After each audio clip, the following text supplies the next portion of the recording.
All right, everyone, welcome back. We're going to have a little fun today. So just so you know in advance, this is a little bit of a clickbait video. I don't normally do those. Mine are very informative. So I'm going to make it very quick, but there is a point to it. So if you want to stick around, I appreciate you sticking around. The point of this is the PFF draft, mock simulators, and the PFN, they're not realistic. So what I did today was I stole the draft by doing a quick PFF simulator. And here's what we accomplished in it. I'm going to go super fast by this because there's not seriousness to this, but this is what we could pull off if we really could accomplish what the mock simulators tell us we could do.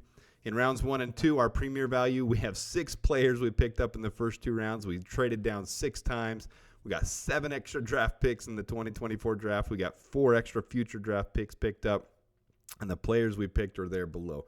You can pause this if you want to see the fun of it. But I'm not going to spend a lot of time on this because this is just a joke, guys. All right, in our 3rd and 4th rounds. Oh, here's how the entire first round went. And this is PFF. I don't agree with half of these guys. Well, not half, but a lot of these guys aren't going to make it in the first round. Maybe they will. Maybe I'm wrong. Maybe I'm off my rocker. But some of these guys are way out of place. So I don't see this being the way that it goes at all. But anyways, who could know? Who knows until the draft happens? Here's rounds 3 and 4. We got 6 players selected in rounds 3 and 4. These are our high positional value rounds. We got 2 trade downs, 1 extra draft pick picked up in 2024, and 1 extra future draft pick picked up. And you can look at the players. You can pause it if you want to. We'll run through a quick thing at the end, but we're not going to make this long because this is a joke. And then we're going to go into rounds 5 through 7. These are our developmental players.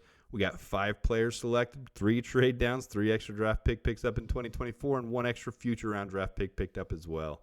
So here's the Bears team. We don't need to do any free agency.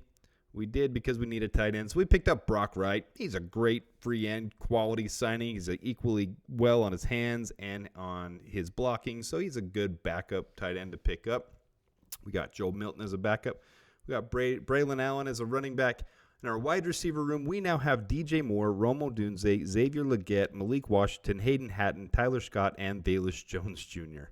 We've got a stacked wide receiver room. On the offensive line, we've got Jackson Powers-Johnson, Cooper Beebe, Tevin Jenkins, Zach Zinter, and Nate Davis. On our tackles, we've got Darnell Wright, Patrick Paul, Braxton Jones, Larry Borum, and Joshua Gray. There's our offense, guys. Only 1 free agent there. And on defense, all we did was re-sign Jalen Johnson, and we picked up Dallas Turner, Tavondre Sweat, Darius Robinson. I mean, we could replace Dominic Robinson with anybody in free agency as well and afford them. But in the secondary, we pick up Tyler Nubin and Katana Aladapo.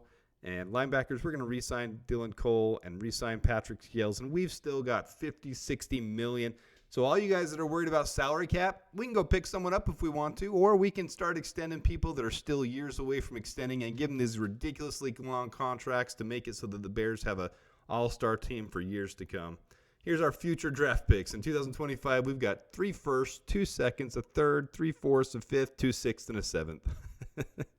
So, guys, I didn't want to make this long. We're going to make it quick. But this is how the Bears just absolutely stole the NFL draft. If you go according to your PFF simulator, you can accomplish anything. And guys, really, I could have done a lot more than that. I don't know how they're giving me some C grades, B grades on all of this stuff. I don't know. But you can do more than this. You can make it do whatever you want to. And the only one I forced was the number 1 trade because they're not realistic on trading down 1 spot with the draft capital for this year. Everything else I didn't force. And in fact, I made it like a 70, 80% going through, which is higher than normal. So anyways, I hope you enjoyed it. Until next time, I hope you enjoyed this fun little experiment and joke at PFF and the mock draft simulators. Bear down.